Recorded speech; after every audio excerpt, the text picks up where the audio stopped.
Hi hello നമസ്കാരം. തിരുവനന്തപുരം വെഞ്ഞാറമൂട് നടന്നിരുന്ന കൂട്ടക്കൊലപാതകത്തെ കുറിച്ചിട്ടാണ് ഇപ്പൊ 2 ദിവസമായിട്ട് എല്ലാ ആളുകളും സംസാരിച്ചുകൊണ്ടിരിക്കുന്നത്. പക്ഷെ ഞാൻ ഇവിടെ സംസാരിക്കാൻ വരുന്ന കാര്യം ഈ പറയുന്ന ന്യൂസ് ചാനലുകളിൽ പറയുന്ന കാര്യങ്ങളോ അല്ലെങ്കിൽ ഇവർ ഈ പറയുന്ന പുറത്തേക്ക് വിട്ടിരിക്കുന്ന കാര്യങ്ങളോ അല്ല.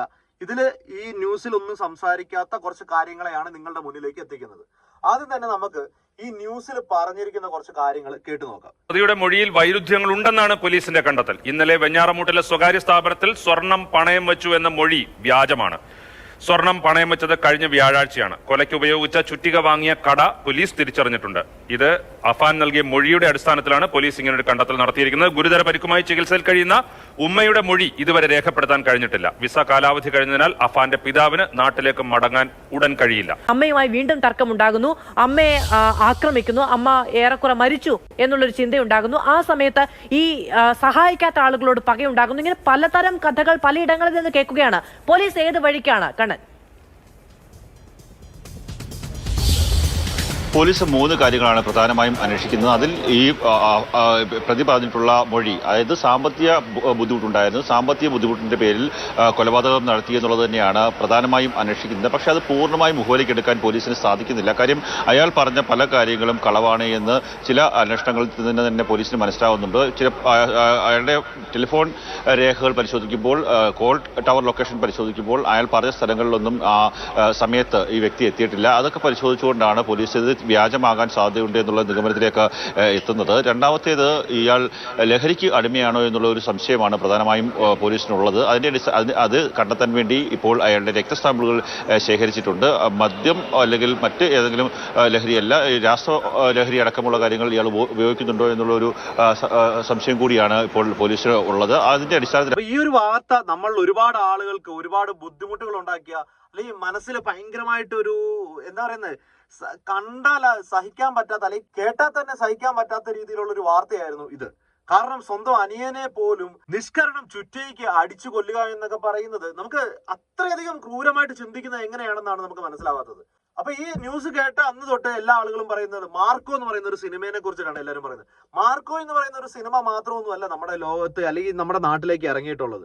ഞാൻ ഇപ്പോഴും പറയുന്നുണ്ട്, നമ്മളുടെ കുട്ടികൾ, നമ്മുടെ ഇന്ത്യയിൽ ഏറ്റവും കൂടുതൽ ഹിറ്റായിട്ടുള്ള ഗെയിം ഏതാണ്? പബ്ജി. പബ്ജി എന്ന് പറയുന്ന ആ ഗെയിമിനകത്ത്, അല്ലെങ്കിൽ ഇന്ത്യയിൽ നിന്ന് പറയാം, ലോകത്തിൽ തന്നെ ഏറ്റവും ഹിറ്റായിട്ടുള്ള ഒരു ഗെയിമാണ് പബ്ജി എന്ന് പറയുന്നത്. ആ ഒരു പബ്ജിക്കകത്ത് എന്താണുള്ളത്?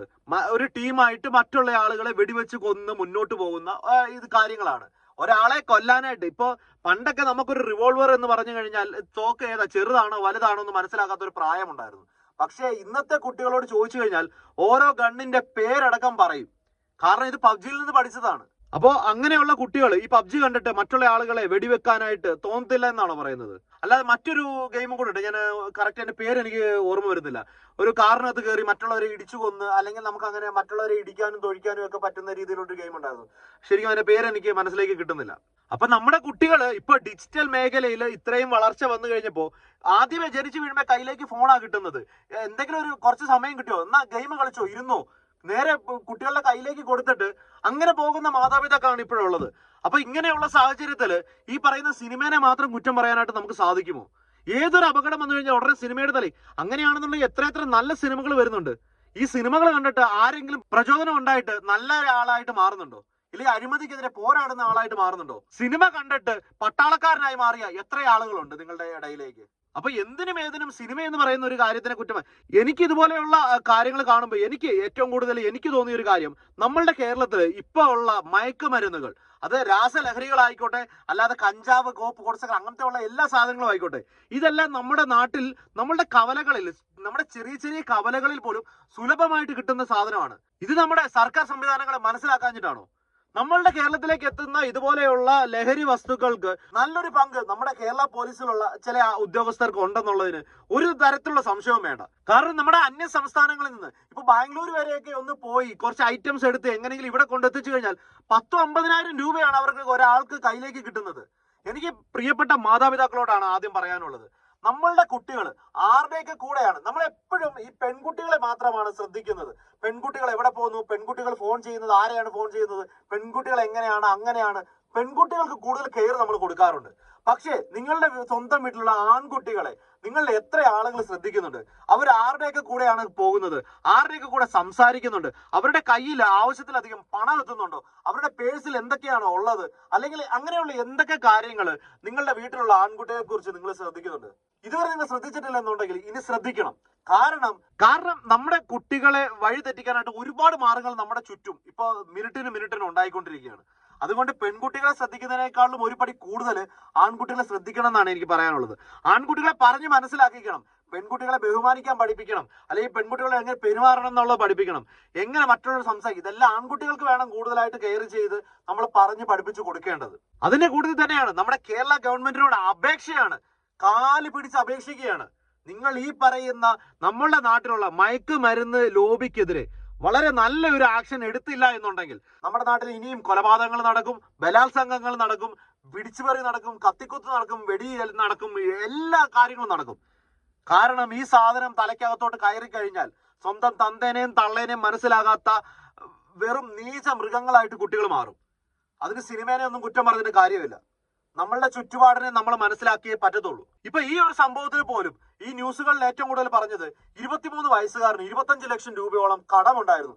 ആ കടം ഫാമിലിയുമായിട്ട് ബന്ധപ്പെട്ട് അവരെ ബാധിക്കുമെന്ന് കണ്ടതുകൊണ്ടാണ് ഇങ്ങനത്തെ കുറ്റകൃത്യം ചെയ്തതെന്നാണ് പറയുന്നത്. ഞാൻ നിങ്ങളെ ഞാൻ ഏതായാലും ഫോട്ടോ നിങ്ങളെ കാണിക്കാൻ എനിക്ക് പറ്റത്തില്ല. ഞാൻ ചെറുതായിട്ട് കാണിക്കും. ഇത് ഞാൻ അവരുമായിട്ട് അവിടെ ഉള്ള ആളുമായിട്ട് സംസാരിച്ച് അവരുടെ നാട്ടുകാരനായിട്ടുള്ള ആള് അവിടെ നടന്ന സംഭവങ്ങളുടെ ഫോട്ടോസ് എനിക്ക് അയച്ചു തന്നതാണ്. ഇത് എനിക്ക് നേരിട്ട് നിങ്ങളിലേക്ക് കാണിക്കാൻ പറ്റില്ല. കാരണം അത്രയ്ക്ക് ക്രൂരമായിട്ടുള്ള കൊലപാതകമാണ് നടന്നുകൊണ്ടിരിക്കുന്നത്. എനിക്കത് കണ്ടിട്ട് എനിക്ക് ഛർദ്ദിക്കാൻ വരുന്ന രീതിയിലായിരുന്നു ആ ഓരോ ഫോട്ടോസും വീഡിയോസും. അപ്പോ ഇത് കണ്ടിട്ട് എനിക്ക് തോന്നിയത് അവൻ ശരിക്കും സ്വബോധത്തോടെയാണോ ഇത് ചെയ്തതെന്ന് പോലും എനിക്ക് മനസ്സിലാവുന്നില്ല. അവിടെയുള്ള ആളുകൾ പറയുന്നു ഇവൻ ഒരു കുഴപ്പമില്ലാത്ത ആളായിരുന്നു, ഇവൻ അങ്ങനെയാണ്, ഇവൻ ഇങ്ങനെയാണ്. പക്ഷെ ഇദ്ദേഹം, ഞാൻ സംസാരിച്ച ആള് പറഞ്ഞത് അനുസരിച്ചിട്ട് ഇവൻ നല്ല രീതിയിൽ ദൂർത്തടിച്ച് നടക്കുന്ന ആളായിരുന്നു. ഇവന്റെ അച്ഛൻ കുറെ നാളുകളായിട്ട് വിദേശത്ത് സാമ്പത്തിക തട്ടിപ്പുമായിട്ട് ബന്ധപ്പെട്ട് വിസയുടെ പ്രശ്നങ്ങളുമായിട്ട് ബന്ധപ്പെട്ട് പുള്ളിക്ക് നാട്ടിൽ പോലും വരാൻ പറ്റാതെ വിദേശത്ത് പെട്ടുകിടക്കുന്ന ഒരാളായിരുന്നു. എങ്കിൽ പോലും അദ്ദേഹത്തിന് കിട്ടുന്ന പൈസയും കാര്യങ്ങളും എല്ലാം ഈ വീട്ടിലേക്ക് തന്നെ അയച്ചു കൊടുത്തുകൊണ്ടിരിക്കുകയാണ്. ഇത്രയും പന പോലെ വളർന്ന ഇവന് വീട്ടിൽ ഇത്രയും ബുദ്ധിമുട്ടുണ്ടെങ്കിൽ എന്തെങ്കിലും പണിക്ക് പോയി ആ കടങ്ങൾ തീർക്കാനുള്ള വഴിയല്ലേ നോക്കേണ്ടത്? ഇവന്റെ ദൂരത്തിനുള്ള ഏറ്റവും വലിയ ഉദാഹരണമാണ് പുതിയ ബൈക്കുകൾ, അവന്റെ ഐഫോണിന്റെ ഏറ്റവും കൂടിയ മോഡലുകൾ. ഇതിനെല്ലാം ഇവൻ വഴി കണ്ടുകൊണ്ടിരുന്നത് ഈ പറയുന്ന കുടുംബത്തിലുള്ള ആളുകളുടെ സ്വർണം ഇത് കൊണ്ടുപോയി വിൽക്കുക, പണയം വെക്കുക, പിടിച്ചു പറിച്ച് കൊണ്ടുപോവുക. ഈ രീതിയിലാണ് ഇവന്റെ ജീവിതം മുന്നോട്ട് പോയിക്കൊണ്ടിരുന്നത്.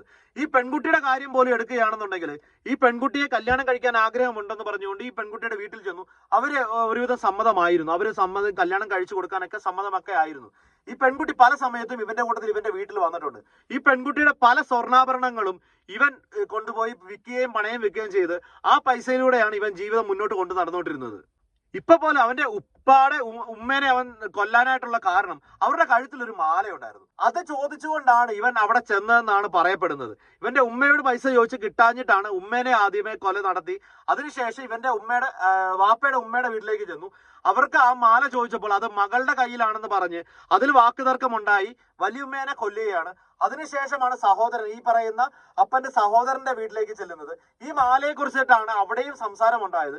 അതിലുണ്ടായ വാക്കുതർക്കവും ഈ പെണ്ണിന്റെ കാര്യത്തിൽ, ഈ ഗേൾ ഫ്രണ്ടുമായിട്ടുള്ള പ്രശ്നത്തില് ഈ അപ്പന്റെ സഹോദരൻ ഇടപെട്ടതിന്റെ ആ ഒരു ദേഷ്യവും എല്ലാം വെച്ചിട്ടാണ് ഇവരെയും അവിടെ വെച്ച് കൊല്ലുന്നത്. നിങ്ങൾക്ക് ഈ ഫോട്ടോ നിങ്ങളെ ഈ കാണിക്കാൻ പറ്റാത്തത് കൊണ്ടാണ്. ആ ഫോട്ടോ കണ്ടു കഴിഞ്ഞാൽ അറിയാം, ആ പെൺ സുഹൃത്ത് എന്ന് പറയുന്ന ആ പെൺകുട്ടി കസേരയിൽ ഈ ഇരുന്ന ഇരിപ്പിൽ നിന്ന് അവക്കൊന്ന് അനങ്ങാനോ അല്ലെ ആ കസേരയിൽ നിന്ന് എഴുന്നേക്കാനോ ഉള്ള അവസരം പോലും കിട്ടില്ല. ആ ഇരുന്ന ഇരിപ്പിൽ ഒറ്റയടിക്ക് തീർന്നിരിക്കുകയാണ്. അതായത് ഇരുന്ന ഇരിപ്പിൽ ഇങ്ങനെ അങ്ങ് കിടക്കുകയാണ്. ആ ഫോട്ടോ കണ്ടു കഴിഞ്ഞാൽ തന്നെ നമുക്ക് മനസ്സിലാവും. എന്നിട്ട് മുഖം അടിച്ച് പൊട്ടിച്ചു വെച്ചിരിക്കുകയാണ്. അതുപോലെ തന്നെയാണ് അച്ഛന്റെ സഹോദരന്റെ ഫോട്ടോയും. ആ സോഫ സെറ്റിൽ ആ ഇരുന്ന ഇരിപ്പിൽ അടിച്ചു തീർത്തിരിക്കുകയാണ്. ഒറ്റയടിക്ക് അവൻ തീർത്തിരിക്കുകയാണ്. കാരണം അവർക്കൊന്ന് കരയാനുള്ള അവസരം പോലും കൊടുത്തിട്ടില്ല. അല്ല ഇതിനകത്ത് പറയുന്ന പോലെ അനിയന്റെ തലയ്ക്ക് ചുറ്റും പൈസ കൊണ്ട് നിരത്തിയിരിക്കുന്നോ അങ്ങനെയൊക്കെ വാർത്തക്കാർ പറയുന്നുണ്ട്. ഈ വാർത്തയിൽ പറയുന്ന പല കാര്യങ്ങളും തെറ്റായിട്ടുള്ള കാര്യമാണ്. ശരിക്കും പറഞ്ഞു കഴിഞ്ഞാൽ വാർത്ത വായിക്കുന്ന ആളുകൾ ഒരുപാട് ശ്രദ്ധിച്ച് വേണം വാർത്തകൾ കൊടുക്കാനായിട്ട്. നിങ്ങളുടെ TRP റേറ്റിംഗ് കൂട്ടുന്നതിന് വേണ്ടിയിട്ട് നിങ്ങളുടെ വായി തോന്നുന്ന കാര്യങ്ങളെല്ലാം കൂടെ വിളിച്ചു പറയുകയല്ല ചെയ്യേണ്ടത്. എന്തായാലും ഈ ഒരു വാർത്ത കണ്ടപ്പോൾ എനിക്ക് നിങ്ങളോട് പറയാൻ തോന്നിയ ഒരു കാര്യം ഇതാണ്. തീർച്ചയായിട്ടും നിങ്ങളുടെ മക്കളെ നല്ല രീതിയിൽ ശ്രദ്ധിക്കുക. കാരണം അവര് എപ്പോൾ വേണമെങ്കിലും നമ്മളുടെ കൈവിട്ട് പോകാവുന്ന ആ ഒരു അത്രയും നമ്മളിപ്പോ എന്താ പറയുക, ഒരു നൂൽപാലത്തിലൂടെ നടക്കുന്ന അത്രയും ശ്രദ്ധയോടെ വേണം നമ്മളുടെ ആൺകുട്ടികൾ, ഞാൻ പെൺകുട്ടികളെക്കാളും കൂടുതലായിട്ട് പറയുന്നത് ഇപ്പോഴത്തെ ഒരു സാഹചര്യത്തിൽ ആൺകുട്ടികളാണ്. ഈ 2025 വന്നതിന് ശേഷം നമ്മൾ വന്ന വാർത്തകളെല്ലാം ശ്രദ്ധിച്ചാൽ നമുക്ക് മനസ്സിലാവും. സ്വന്തമോ ബന്ധമോ ഒന്നും മനസ്സിലാവാതെ സ്വന്തം ഉപ്പേനെയും ഉമ്മേനെയും എല്ലാവരെയും കൊല്ലാനുള്ള ആ ഒരു ടെൻഡൻസി മക്കളിലേക്ക് എത്തുകയാണ്. അതുകൊണ്ട് നിങ്ങളുടെ കുട്ടികളെ വളരെയധികം ശ്രദ്ധിക്കുക. അവർ എവിടെ പോകുന്നു, രാത്രി കാലങ്ങളിൽ അവർ വീട്ടിൽ വരുന്നത് എപ്പോഴാണ്, എവിടെയൊക്കെ പോകുന്നു, എല്ലാ കാര്യങ്ങളും നിങ്ങൾ ശ്രദ്ധിക്കുക. സ്വന്തം കുട്ടികളാണ്, അവരെ ഒരിക്കലും പഴിച്ചു പോകത്തില്ല. എൻ്റെ കുട്ടികൾ നല്ല കുട്ടികളാണ് എന്നൊരു ചിന്ത ആദ്യം തന്നെ മാറ്റി വെക്കുക. നമ്മുടെ കുട്ടികൾക്കും ഇതുപോലെയുള്ള എല്ലാ സാഹചര്യങ്ങളിലൂടെയാണ് അവർ മുന്നോട്ട് ജീവിക്കുന്നതെന്ന് എല്ലാവരും മനസ്സിലാക്കുക.